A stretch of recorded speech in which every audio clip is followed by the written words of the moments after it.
Alright, what's up YouTube? Back with another up to speed video. I'm getting myself up to speed at the different tracks I go to.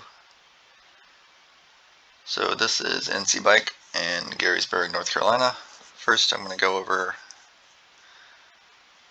how I got myself from roughly a 36 to 37 range, a 37.6 to be exact, because that's all I have data for, to a 32.6 last year on my SV650 using my AIM Solo 2 with GPS data only, so no data logging, because I don't think I really need it and I don't want to deal with it. So here we go. I'm just going to do a quick rundown from the 37 to the 32 to save time. So braking later going into turn 1. By the time I get to the apex turn 1, I'm already 1.777 seconds ahead of the 37. Then I get up to speed a lot better coming out of 1, and then out of 2, and then out of 3. So by the time I'm at the apex of 4, I'm 2.5 seconds ahead of my previous self. Then going into 6, roughly around the apex, so the slow point is 6, I am 3.1 seconds ahead of my previous self. Oh yeah, and for reference, this is GPS speed. The x-axis is feet on the track, and the y-axis is whichever channel I'm looking at. This one's GPS speed, this one's brake pressure, or brake G's actually, but I use it as brake pressure because I don't have a brake pressure sensor or data for that matter. And this is lean angle, but it's the absolute value of the lean angle, so it's always positive. It's easier to look at. And then down here is the moneymaker, which is time compare bar. The red line is the fast lap, and then the blue line is how much time I'm gaining or losing over the faster lap. So back to the track. Right about here I am 3.1 seconds ahead of my previous self. By the time I get to the apex of 7A, I am 3.9 seconds ahead of my previous self. By the time I get to around the slow point or the apex of 9, 4.5 seconds ahead of the 37. And then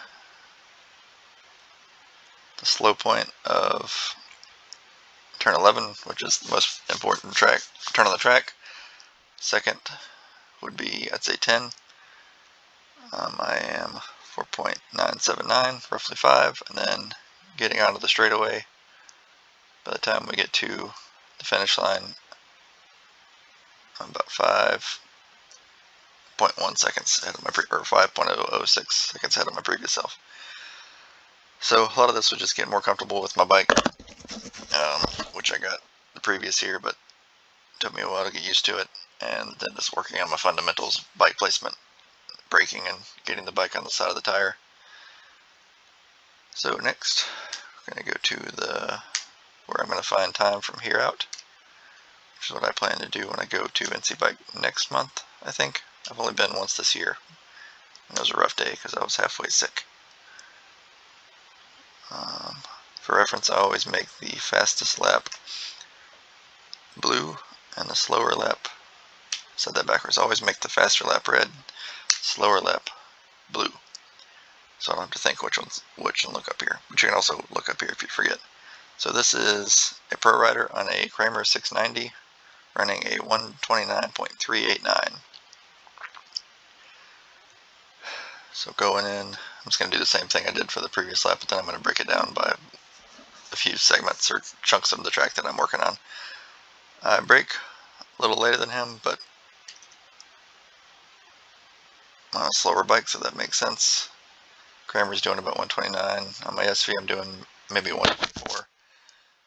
By the time we get to the apex of turn 1, I am 0.4 seconds ahead of him, so I lost a lot in turn 1. And then, as you can see the speed, he gets out of turn 1 about the same as me, but he gets up to speed in between 2 and 3, 3 and 4, and then 5 and 4 and 5, a lot better than me. So by the time he gets to the apex of 4, he is 0.974, so another half second. Then by the time we get to apex of 5, he's found another 0.3. By the time we get to the apex of 6, he's found another, I don't know, I forgot the last number, let's say 0.1. 5 to 6 is one of my better segments, and then here's where it goes downhill.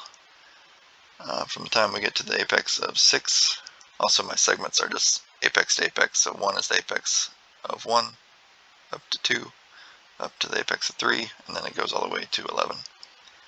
And then 12 is from the apex of 11 to the finish line. Alright, back to from 6 to 7, I go from being within 1.384 seconds of him to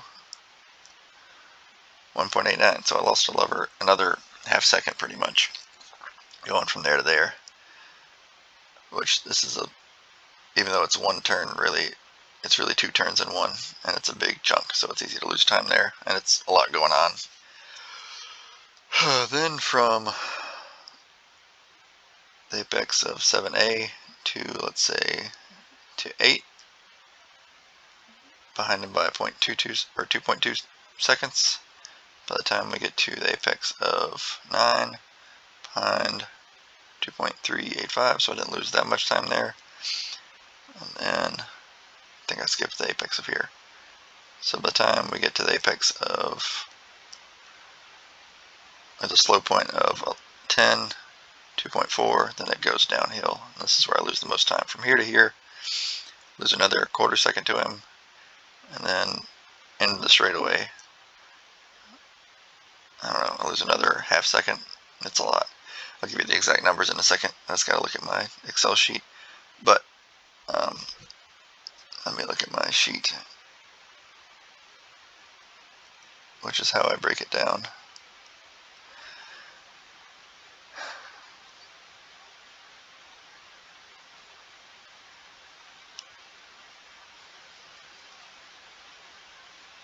Alright, so from the apex of 11, or actually let's say the apex of 10 to the apex of 1, meaning from the apex of 10 to the finish line to the apex of 1, I'm losing 1.3 seconds in total. I'd say that's the biggest chunk of time I'm losing, and it's the easiest to get back because it's in the straightaway, and it's not because his bike is faster or better than mine, it's just because my slow points are too late. Then from the apex of 6 to the apex of 8, I'm losing another 0.887 seconds. Then from the apex of 2 to the apex of 5, I'm losing another 0.769 seconds. And between those turns, that's almost the whole 3 seconds back. So let's go from 10 to 1 first. It all starts to fall apart right here. Anytime I see a slow point that's in the wrong spot, that don't line up with the per rider, I know that's a bike placement issue. I'm not letting the bike slow in point early enough, so when the per rider is back on the gas and winding it on and accelerating and getting to a higher speed out of the second most important turn on the track, I am probably 100, the difference between here and here is almost 100 feet. And these V's, the bottom of the V is what I call the slow point, which is the most important thing per turn, I would say. It's like you use it to hit your apex, essentially. It's the point that you decelerate to and accelerate away from. So mine's too early, which is why if you look at the time compare bar, it just starts to plummet down from there to there. So earlier slow point in 10, I was working on trying to keep corner speed up, but now I realize it was wasted effort. Then going into 10, same thing. I take too long to slow down, and my slow point is here, whereas he's already gotten back on the gas here, and he just accelerates away from me. So if you notice, the slope of these lines are similar, which means I could accelerate with him if I would just let my bike slow and point better. And then going into 1, I brake late, as you can see, later than him, as you can see with the brake G's and the point that my graph starts going down, but I don't brake enough, and by the time we get to turn 1, I somewhat panic brake. Well, not that I'm in a panic, but I go from being faster than him, maybe a mile or 2 an hour ahead of him, to my GPS speed is behind him, which is why the top speed of the Kramer versus mixed with him slowing and pointing better, and he tips in earlier than me, and he does more of his turning before the turn, while I'm still waiting for the bike to turn. So by the time we get to the apex, or the slope point of turn 1, he is half a second ahead of me. So just that, from 10 to 1 is 1.3 seconds, which is a lot. And so next time I go to the track, that's my number one focus. And then after that, also I love that zoom in feature. I just figured out how to use that a few weeks ago. After that, I'm going to focus on 6 through 8, so the apex of 6, and it all starts back here, going into 6, which is here. I don't grab a downshift right now, I only grab a downshift going into 5, so then when I come out of 6, I'm kind of lugging a little bit. So the plan is to downshift going into 6 also. That way I'll be in a better gear in order for me to get a good drive out of 6, which will get me to a higher top speed in between 6 and 7. And then I'll get on the side of the tire, maybe grab a little bit more throttle, but keep it open to push me around the turn. And then I need to find a better brake marker for this. Right now I've been using this corner worker stand, but going through 7, keep the bike on the side of the tire, stand it up just a little bit, grab the brake, then let the bike slow and point down through the chicane. But as you can see here, let's zoom in again.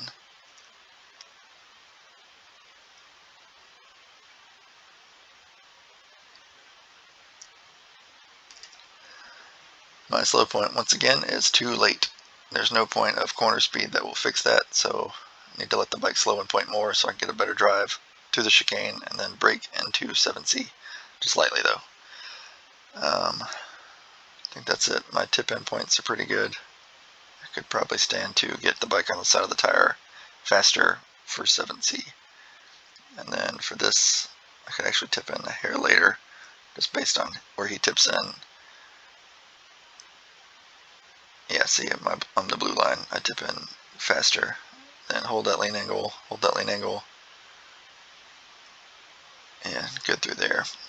But yeah, better vision, better bike placement. We'll clean that up. And then let's zoom back out.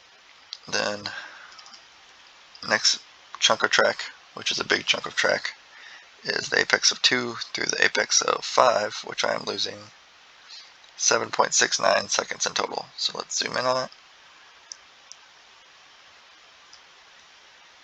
Roughly, let's say here through here.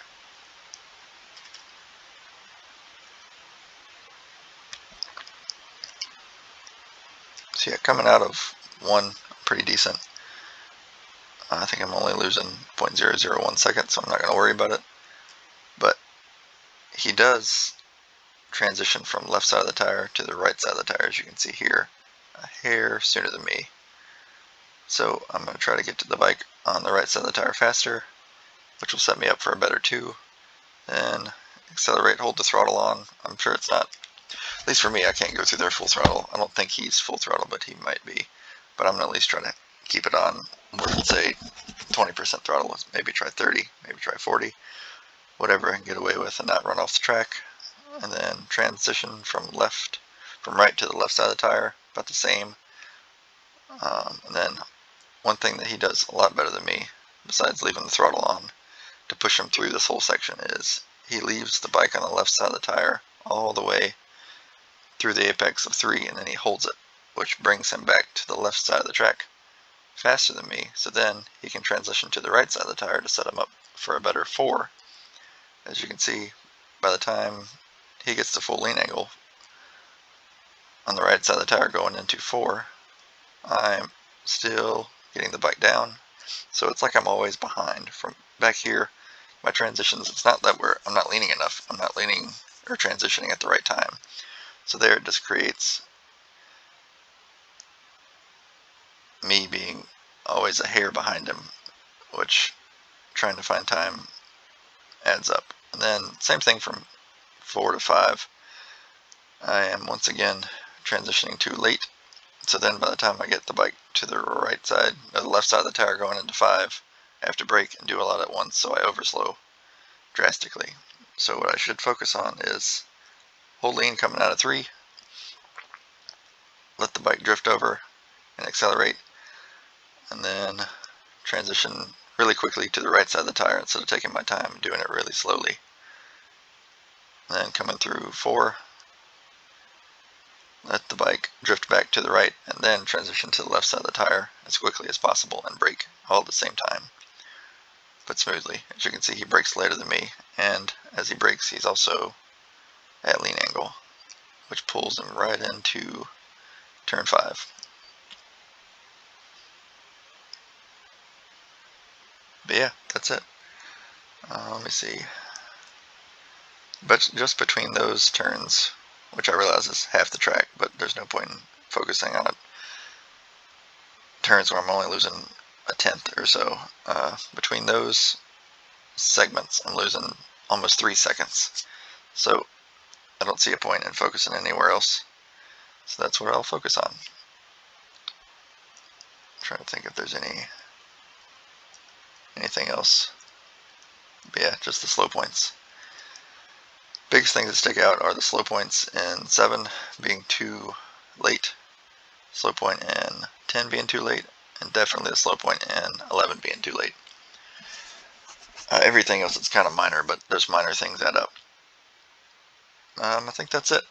If this has been helpful, drop a comment. Have any questions, drop a comment. Shoot me an email. Want me to do this for you? Shoot me an email. My email is weighttransferperformance@gmail.com. Thank you.